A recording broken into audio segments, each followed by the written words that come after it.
ভাৰতীয় ছবি জগতৰ সবাতোকৈ সফল অভিনেতাজন কোন? অমিতাভ বচ্চন? নহয়। শাহৰুখ খান? নহয়। দিলীপ কুমাৰ? নহয়। তেন্তে ৰজনীকান্ত বা কামাল হাসান? নহয়। এইমাত্ৰ নাম লোৱা প্ৰতিজনেই ভাৰতীয় ছবি জগতৰ একোজন প্ৰসিদ্ধ তাৰকা।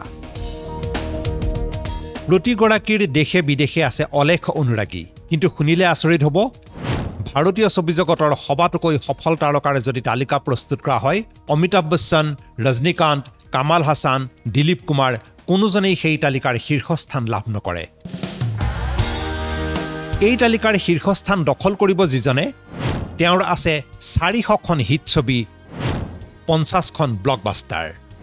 3টা দশকৰো অধিক সময় মালায়ালাম ছবি জগতত ৰাজত্ব কৰা এই অভিনেতাজন আজিৰ প্ৰজন্মৰ বহুতৰে বাবে হয়তো চিনাকি নাম নহয়, কিন্তু তেওঁ অভিনয় কৰা যিমান ছবি হিট হৈছিল সেয়া যিকোনো অভিনেতাৰ বাবে সপোনৰো অগোচৰ।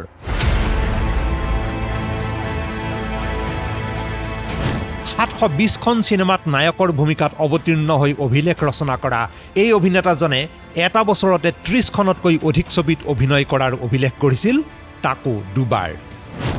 এক কথাত এওঁ হৈছে ভাৰতীয় চিনেমাৰ সৰ্বকালৰ ছুপাৰষ্টাৰ।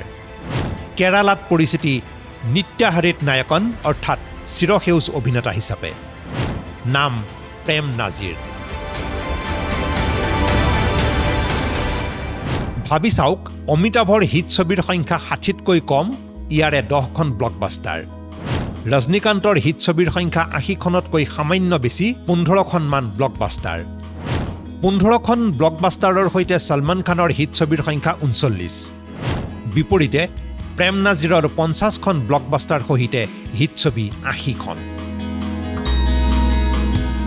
1989 চনত মাথো 59 বছৰ বয়সতে মৃত্যুবৰণ কৰাৰ সময়লৈকে প্ৰেম নায়ক আছিল ছবি জগতৰে সম্পূৰ্ণ সক্ৰিয়, অৰ্থাৎ আৰু কিছু বছৰ অভিনয় জগতৰ সৈতে জড়িত হৈ থকা হলেই প্ৰেম নাজিৰে নায়ক হিচাপে অভিনয় কৰা হিট ছবিৰ সংখ্যাই হয়তো স্পৰ্শ কৰিলেহেঁতেন শতকৰ সীমা। সেইদৰে তেওঁ অভিনীত মুঠ ছবিৰ সংখ্যাই অতিক্ৰম কৰিলেহেঁতেন হাজাৰৰ সীমা। প্ৰেম নাজিৰৰ জন্মতে নাম আছিল আব্দুল কাদেৰ। জন্ম হৈছিল 1929 চনৰ 23 মাৰ্চত।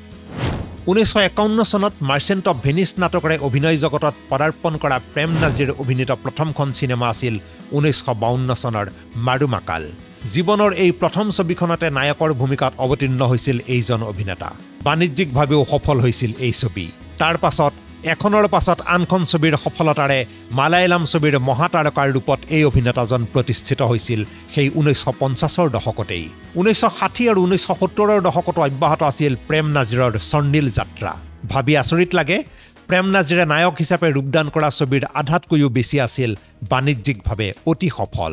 পদ্মভূষণেৰে সন্মানিত এই অভিনেতাজনক সেইবাবেই কোৱা হয় ভাৰতীয় ছবি জগতৰ সৰ্বকালৰ সফল অভিনেতা। নিউজ ডেস্ক ৰিপোৰ্ট, দেশ টুডে।